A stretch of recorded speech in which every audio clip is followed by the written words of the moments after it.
Hi everyone, this is Dr. Nitin Chhoda and welcome to this episode of Ignition Time. Thank you so much for being a viewer. Thank you so much for being a subscriber. I want you to know that you are greatly appreciated. My name is Dr. Nitin Chhoda. If you don't know anything about me, please check out my video. You'll learn more about who I am, what my journey has been like, and why you should listen to me. I want you to know that this channel, the Ignition Time channel, is about the country. It's about the economy and it's about your money. And it looks like as we speak, both the House and the Senate, both chambers of Congress, the House and the Senate, are now debating and talking about the bill. This is a normal process. They debate the bill, they talk about it, they voice their concerns, they voice their opinions, and then they vote on it, and then it goes to the president's desk for signing. So things are in motion. I have done a detailed video earlier today talking about the stimulus check provisions, talking about some detailed unemployment benefit provisions in this bill, and I'll actually dig into that a little bit more during this video. But first, let's take a look at some of the things going on the floor of the House and on the floor of the Senate as we speak at the time I'm recording this video. This is Senator Lisa Murkowski from Alaska. But I Let's want to listen to what start she has with to say. just a story that I just now received from one of my staff people back in Alaska, and she got a video from the medical staff at the sub-regional clinic there at St. Mary's. St. Mary's is a small community up on the Yukon River, and probably, I would say, 500 people, maybe more, in St. Mary's. But it's just a reminder to me that regardless of where you are, hope is coming with the vaccine. The comment that she shared is this video is a pictorial of the health aides, the PA, the physician's assistant, and personnel getting their COVID shots. It was 13 degrees out, and the mobile office where the vaccine was administered was inside a chartered Cessna 208 caravan sitting on the airport tarmac there in St. Mary's. After the shot, she and her staff hung out in their heated trucks for about a half an hour to see if they had any allergic reactions. When none showed signs, the caravan took off to the next village airport. Mr. President, it's just an example that no matter where you are, how remote you may be, the logistics that may be required to provide for this hope that comes by way of the vaccine. People around the country are hopeful. Our job now, as we wrap up, is to make sure that we deliver this relief quickly. I mentioned the COVID relief. I have been fortunate to be teaming with a bipartisan, bicameral group of lawmakers for the past 5 or 6 weeks to see if we couldn't come up with a proposal that could kickstart the COVID talks. And we've had an opportunity for many of us to come to the floor to speak to not only how that came to be, but the ultimate result, which was a multi-hundred page document, Almost legislation 6,000 pages. totaled $908 billion, but it addressed everything from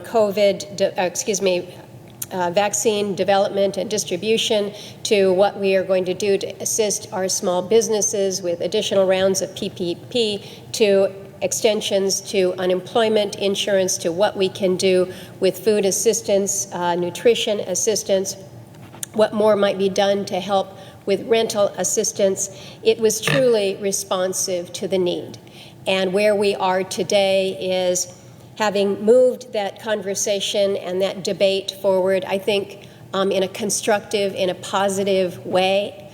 We are here with a proposal. Looks different than what we had produced, but that's the nature of what happens in a body where you have to come together to sort out the issues. And what we will have is legislation that, again, like the CARES Act, is likely going to be proven imperfect, but we have to respond to the situation on the ground, whether it's in Alaska or whether it's in Arkansas. and we cannot do it too soon. From Senator Lisa Murkowski from Alaska. She voiced what is essentially happening behind the scenes on the floor of the United States. On the floor of the United States Senate. The House, by the way, is also in session. And on your screen, you'll see business going on the floor of the House right now. We do expect this to get a vote on the floor of the House and the Senate at some point today, I should say tonight, and hopefully we can get the president to sign it, if not tonight, by tomorrow. That is what we expect at the moment. You can see that essentially everyone's making closing speeches right now as they attempt to wrap this up and as they attempt to get this out the door and as they all attempt to actually head home for Christmas, to be honest. In the meantime, there are some provisions that are small surprises, but this is what we have right now. PUA claimants, individuals who are essentially getting PUA benefits, will now be required to provide income documentation, not just self attestation within 21 days. Yes, they'll need to provide income documentation, not just self attestation within 21 days.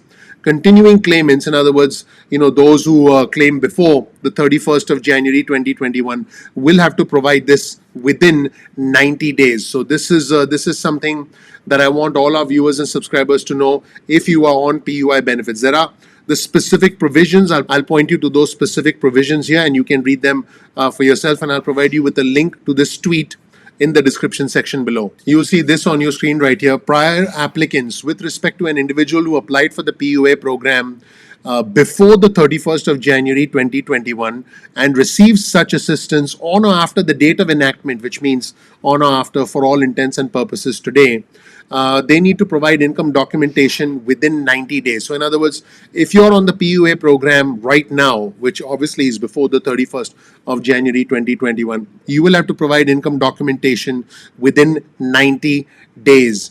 In other words, individuals who essentially applied for the program before the 31st of January. Everybody else will need to provide proof of their income documentation much sooner. And by much sooner, you can see this on your screen, that much sooner means 21 days. In other words, they've made the PUA program a little bit more strict in order to prevent fraud and to prevent individuals who are self-attesting and essentially not telling the truth. That is the goal here, tightening the PUA program somewhat. And here's a tweet on your screen from Ernie Tedeschi, who's a former US Treasury economist. He said, one bit of unemployment benefit news from the bill. It looks like there's a bit of a soft cliff for PUA benefits and PEUC, the programs which are going to expire on the 14th of March. If you're already enrolled and still eligible, you get an extra 3 weeks through the 4th of April.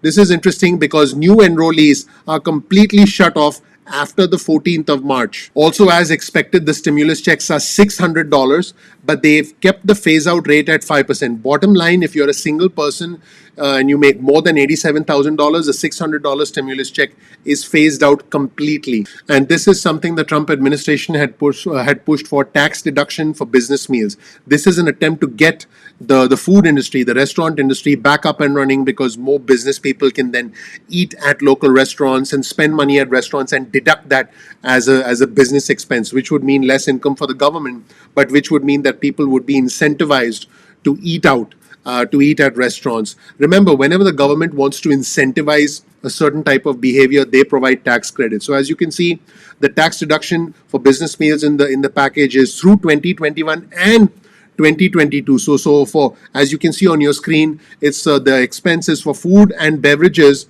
in a restaurant paid or incurred before January 1st, 2023. So all of next year, 2021, and all of 2022. So now I'll also address some questions that keep coming up about the unemployment benefits. The first question I get is, are the unemployment benefits going to be retroactive? No, they're going to last from December 27th all the way through March 14th. So that is a period during which they last. Unfortunately, they are not more retroactive prior to that. In other words, there is no federal booster for August, September, October, November, and a majority of December. Now, the Lost Wages Assistance Program that essentially lasted for 5 weeks, set up through the president's executive order, was meant to chip in at that time, but no, there is no retroactive benefit prior to that.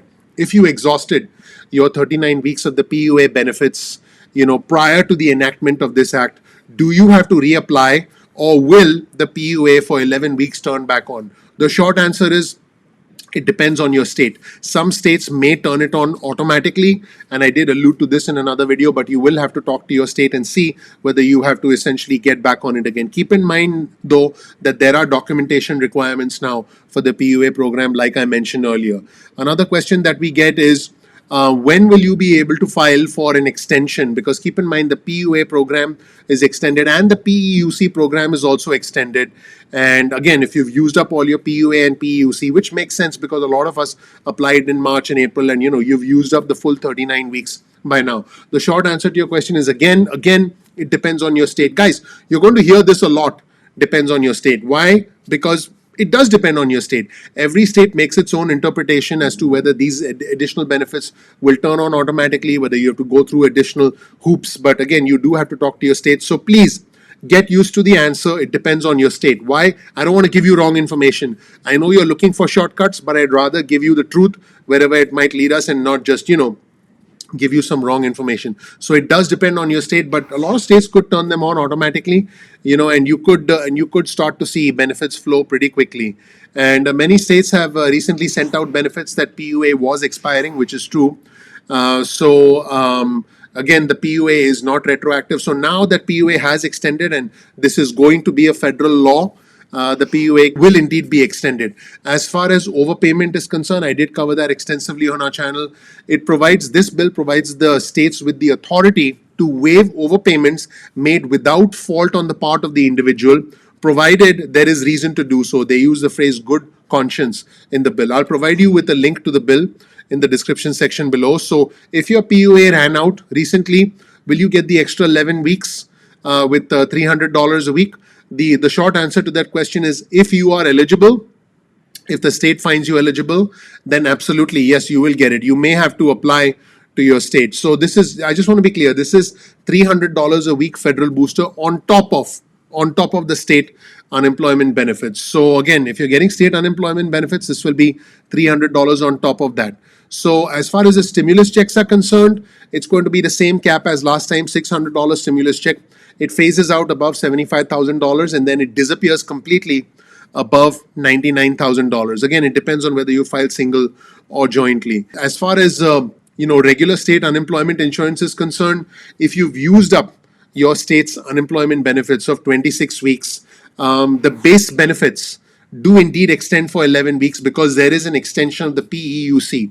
Keep in mind that after the state unemployment benefits run out, you get 13 weeks of PEUC.